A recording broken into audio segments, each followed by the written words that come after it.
You know that moment just before sunrise when everything seems darkest? That's exactly where our story begins today. We're diving into the profound symbolism of light breaking through darkness during Christmas, exploring why this ancient metaphor still resonates so deeply, and discovering how it transforms our modern celebration of the season. And what's fascinating is how this theme of light piercing darkness has been woven into Christmas traditions for centuries. Let's start with something really powerful, that verse from Isaiah that's read so often during this season. Can you share it with us?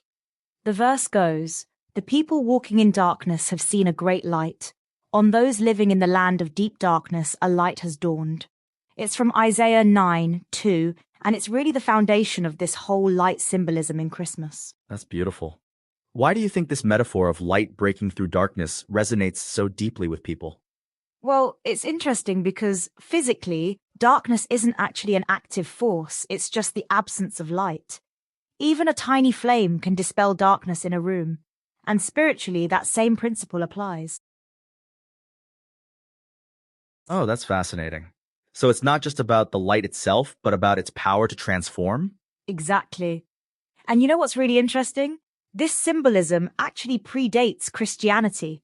Ancient cultures celebrated the winter solstice with light festivals, marking the gradual return of longer days. That makes so much sense, especially during winter when the days are shortest. And speaking of traditions, here's something most people don't know. The first electric Christmas tree lights were created by Edward Hibbard Johnson in 1882. Wait, really? Tell me more about that. Yeah, he was actually Thomas Edison's assistant. He hand-wired 80 red, white, and blue light bulbs and strung them around a tree in his parlor window in New York City. That must have been quite a sight for people back then. It really was. A reporter at the time wrote that it presented a most picturesque and uncanny aspect and drew crowds of people who stopped to stare at this glowing marvel. You mentioned earlier about ancient light festivals. How did that transition into Christian Christmas traditions? Well, one of the most beautiful examples is the Advent wreath tradition, which started in Germany in the 1600s. Oh, right, with the 4 candles? Yes, each candle represents something specific: hope, peace, joy, and love. They're lit sequentially on the Sundays leading up to Christmas. And there's something really powerful about that gradual building of light, isn't there? Absolutely. It's like a visual representation of hope growing stronger. Each week, the light increases, pushing back more of the darkness. You know what strikes me? This isn't just about decorative lights, is it? Not at all.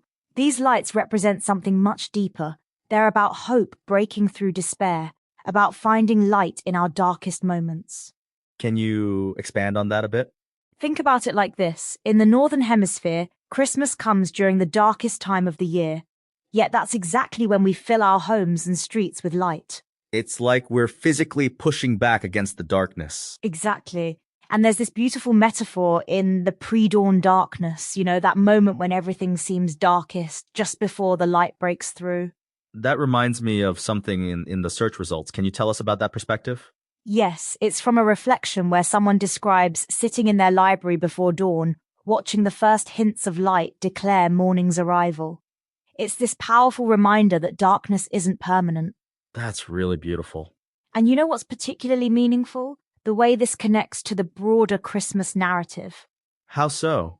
Well, in the biblical account, the shepherds were literally in darkness when they saw the glory of the Lord shine around them. It's described in Luke 2:9. So it's both literal and metaphorical light breaking through. Exactly. And this theme continues throughout Christian scripture. John 1:5 says, "The light shines in the darkness, and the darkness has not overcome it." That's powerful. Let's talk about how this plays out in modern celebrations. Well, think about how communities come together around light displays. It creates this shared experience of wonder and hope. Like the Rockefeller Center Christmas tree? Exactly. These grand illuminations become gathering points that bring entire communities together. And it's interesting how personal it can be too, right? Yes, because these lights aren't just about external decoration, they're meant to remind us of our inner light too. Can you explain what you mean by that? The lights serve as a metaphor for the divine spark within each of us, encouraging us to let our own light shine brightly in the world. That's really profound.